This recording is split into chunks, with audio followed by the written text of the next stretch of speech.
All right, now, you never would have thought that, Jerry would be an activist. But let me tell you something. The Car Pro was pissed. What about it, Jerry? Yeah, I keep hearing from lady listeners from all over the country, and they email me, they call me, and they say, hey, I'm looking for a car. More and more, they're saying one of my big requirements is that the fuel filler be on the driver's side. Amen. I was just going to ask you, Laura, does it feel funny to you to be at a service station and be all the way across the car filling up? If someone were to come up to you and want to cause you harm, you'd have to go all the way around the car to get in your car, lock the doors for safety. If it's on the driver's side, you're literally 2 feet from there. Right. Jump in the car, slam the door, hit the door lock, And so I started a petition at whitehouse.org. This is a real petition. We've got to get 100,000 signatures in 30 days.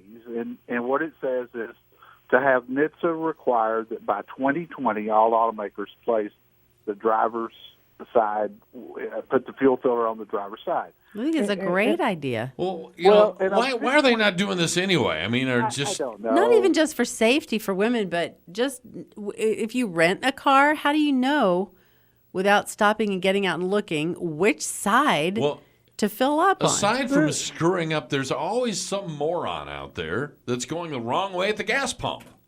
Well, it's true. I mean, if I can't tell you how many times I've pulled up to a pump and had somebody coming directly at me that was also trying to pull up because their tank was on the other side. Laura, the answer to your question is today most cars have a little arrow down by the fuel tank. But what about people that rent cars? How about a poor guy like me that drives 100 different cars a year? Right. It just the whole thing makes so much sense. And I set out the petition to say by 2020. Because every car on the road today will be re-engineered by then anyway. When they're re-engineering, just put it on the other side. Where's this? Go ahead.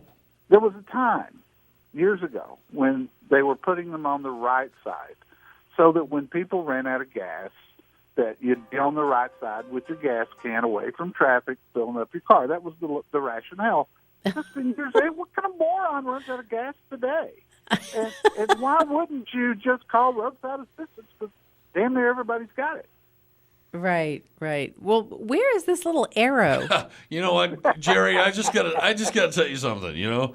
There's a moron sitting backwards at the gas pump, and also a moron on the side of the road that just ran out of gas. I'm just saying. Probably so. It's just not as common as ever. Laura, right down. We're usually right there by the fuel gauge. There's a little picture of a gas pump, and usually to the left or right of that, there's an arrow that points either left or right, depending on which side. Never even noticed that. But why not standardize it? Why not? I mean, NHTSA's out there making all these rules about everybody's got to have a backup camera by next year.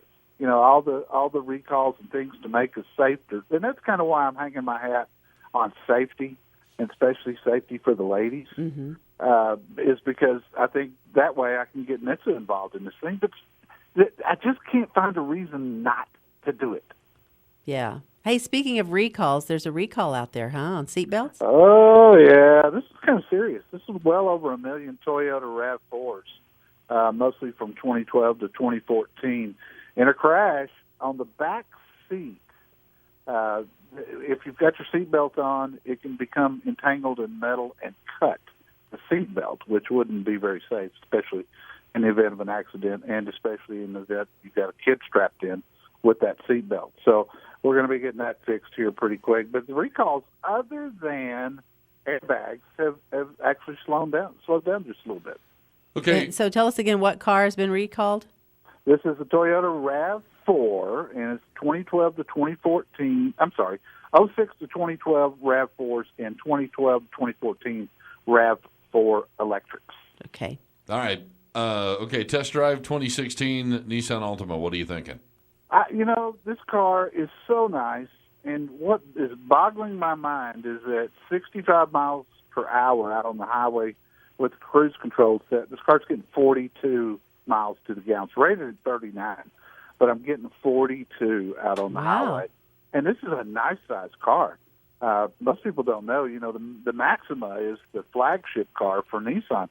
This car, the Altima, actually has more interior room and more trunk space than the Maxima does. And it's a $32,000 car, completely loaded top of the line. It's a great value. Very popular car. Yes, it is. It's Nissan's most popular car by far. Sales last year were up 5%. This year they've redone the car, redesigned it. I think sales will be up again for 2016. Well, we helped. My son drives one. Oh, they're great cars. Everybody I helped get one loves them. If we could go back to the petition for just a second, you'll find the story and a link to the petition at carprousa.com.